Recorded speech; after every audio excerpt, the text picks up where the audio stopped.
Hey everyone. Alright, I'm back with another condensed guide for SINoALICE leading up to launch. Before this, I touched briefly on how a typical Coliseum comp has 5 DPS, a few healers, and a handful of support types. And of course, I've been seeing questions popping up about what kind of jobs people should roll to maximize their ability as a specific role, or what stats they need to worry about to be as strong as possible for their job. I figured making a guide just kind of summarizing all that would probably be a good idea and help people out.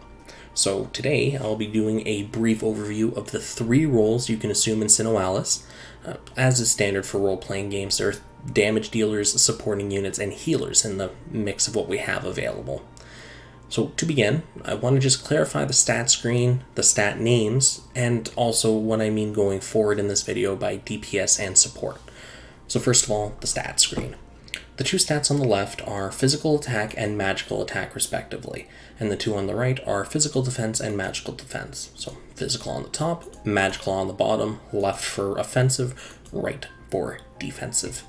And in the context of this video, when I say DPS or support, I mean for the Coliseum. I'll probably make an in-depth video later on for Colo before launch, so I'll just keep this part brief. It's not really the core topic of the video. Simply put, Coliseum has 5 frontline units, typically DPS, and the other 10 players are backline supports. So now that we have that out of the way, let's get into it. So first, the damage dealers of SINoALICE, the DPS. Pretty straightforward. You have Breaker, the sword class you see there. You have Crusher, Paladin, and Gunner.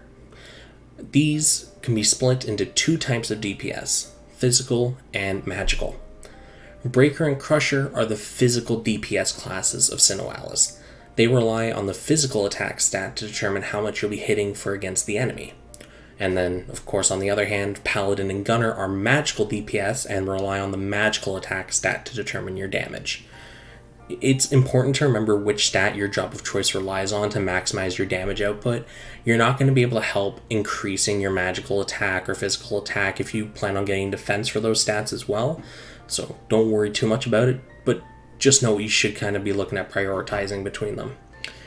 Now, although Magician is technically a DPS class because they are governed by magic attack and they do damage, they're put under the support classification. They're able to use support gear, instruments and tomes and all that. But at the same time, if you slot 20 orbs, no one can really call you a support at that point, right? Now, other than raw damage, DPS classes also need physical and magical defense, as well as HP. Pretty much, playing a DPS in SINoALICE, you have to focus on every possible number being as high as you can get them. So your physical, magical, all that, your health, you really got to make sure all those are as high as you can get them if you're doing DPS, because you got to make sure you don't die for your backline. Now, due to the way Coliseum works, the support and backline jobs technically don't have to worry about HP. Since in Coliseum, the round, not the fight, a fight split into several rounds, it ends once the 5 frontline vanguards are downed. The exception to this is if you swap, which moves a vanguard to the back and a backline to the front. We're straying for the topic though, I'll cover that later. Now on to the more difficult to explain classes, the supports. We'll start with the Cleric. It's pretty straightforward, it's actually the easiest to go over, and it has the lowest required investment, so to speak. It's what people recommend for most free-to-play players, because, well, you'll see. So, heal strength in SINoALICE scales directly off of your total defense. So that's your physical defense and magical defense put together, and that's what determines how strong your heals are. So when you're a Cleric, those are your focus for your stats. Pretty straightforward to just worry about those. You don't have to worry about your attack, you don't have to worry about your health, just these 2 numbers, high as you can get them. Now, buffers and debuffers, while extremely helpful in combat obviously, there's a little more going on behind their skills. So the power of a buff or a debuff is determined by the stat you're targeting. Example, if you used a physical attack debuff on a foe, the strength of the debuff would be determined by your overall physical attack stat. Whereas if you used a magical defense buff, the strength would be determined by your magical defense stat. Pretty straightforward, right? Now, when I refer to the strength of a buff or a debuff, I actually am referencing the amount of stacks you apply to your target. In SINoALICE, stacks range from -20 to +20. So an enemy can have debuffs that go up to 20 stacks high or buffs that go up to 20. And I have a graphic I'll show you in a second here. You can actually apply more than one stack during a single cast if your stats are high enough. They're just a visual rounded representation of the modification value, so imagine them as kind of just like a reference for the percent that the stats are being modified by. And there's no known formula, data mined or otherwise, to know exactly how your stats are translated to stacks. Just know bigger is better. Pretty simple. In story mode, the maximum stacks you can apply to a target is 10. In Coliseum, however, that number gets doubled to 20. A big deal. Actually, you know what? I'll bring up that graph now just to show some numbers behind all the stuff, just so the mechanic's a little more understandable, at least to me. I find that with pictures it helps. So, here it is. First of all, thanks to Sheetman White on Twitter for compiling the data and making the chart. The one at the bottom there, it was really helpful in making this part. Now, as you can see on this very simple graph, like I said, -20 to +20. So -20 is the maximum debuff, +20 is the maximum buff. So with that, the debuff ceiling, as you can see, or floor, I guess we'll just call it the floor, stops at 70%. So the maximum you can debuff somebody by is 70% of the original value, whereas the positive side goes up to +100. So you can double the original value of the stat, which is pretty cool. Now, the stack numbers, as I said, are just rounded representations, and that's why if you're able to see the source graph, I don't know how high the quality will be in the video. I'll see if I can find a link for this and put it in the comments, or not the comments, but the description of the video. You can see like a range of numbers. You can even see them in the 95 to 100% and the 68 to 70 up there. So you gotta, stacks in SINoALICE don't actually denote a value. They're just a way for the player to quickly go, it's probably in this range. Now, you'll also see there are certain milestones for both buffs and debuffs that, once reached, will severely reduce the impact of your skills. It's important to remember these numbers so that you know when to start going after another stat. So, for example, in the debuff line, you can see that very quickly at -6 stacks, or I guess 6 debuff stacks, the amount modifier that every time you use a skill to debuff is reduced by 50%. And once you get up to 11 debuff stacks and higher, that increases to 90%.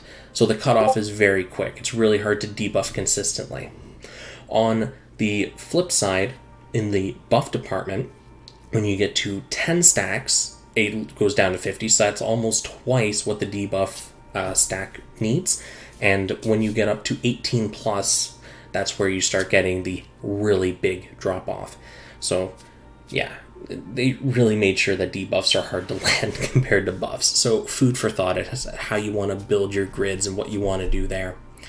Now, I also should point out that the further along someone is being buffed or debuffed, so the further that visual slider is, the easier it is to get it going in the other direction. So if they're like +10 and you throw a debuff at them, it's gonna really do some change in there. So again, just things to think about, things to consider when you're playing. Again, I wish I had actual numbers as to how the stats directly translated it, but what can you do, right? If the publisher doesn't want to tell us and no one's data mined it, that's the way it is. So yeah, there's also a safety system in the game so that you're not able to just apply 20 stacks in a single buff or debuff. There is kind of a soft ceiling of how potent your abilities can get. So, yeah. So as you can see with this, you do really have to invest in all of your stats minus HP if you plan on playing a Minstrel or Sorcerer, just because of how important your stats are for maximizing your casting, your buffs and your debuffs, and especially in Coliseum when it's player versus player.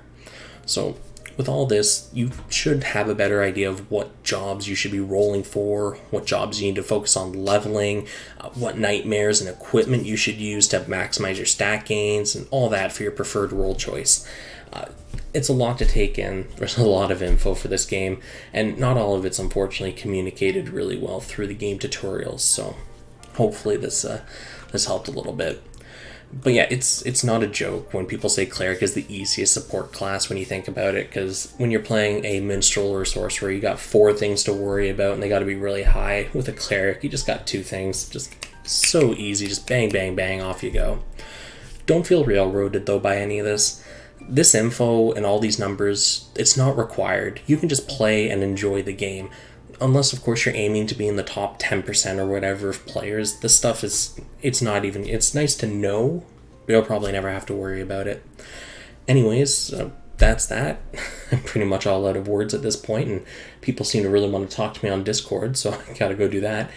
So thanks to the SINoALICE help channel again for fleshing out all these questions and answers and all that, and helping me kind of craft the script, because them trying to explain this whole slider system to me was a real headache, let me tell you. Oh boy. And feel free to join the Discord. As always, the link will be in the description of the video, and it's also there in the top left of the video in case you're watching it somewhere other than YouTube. And yeah, probably see you when I make my Coliseum video. Peace.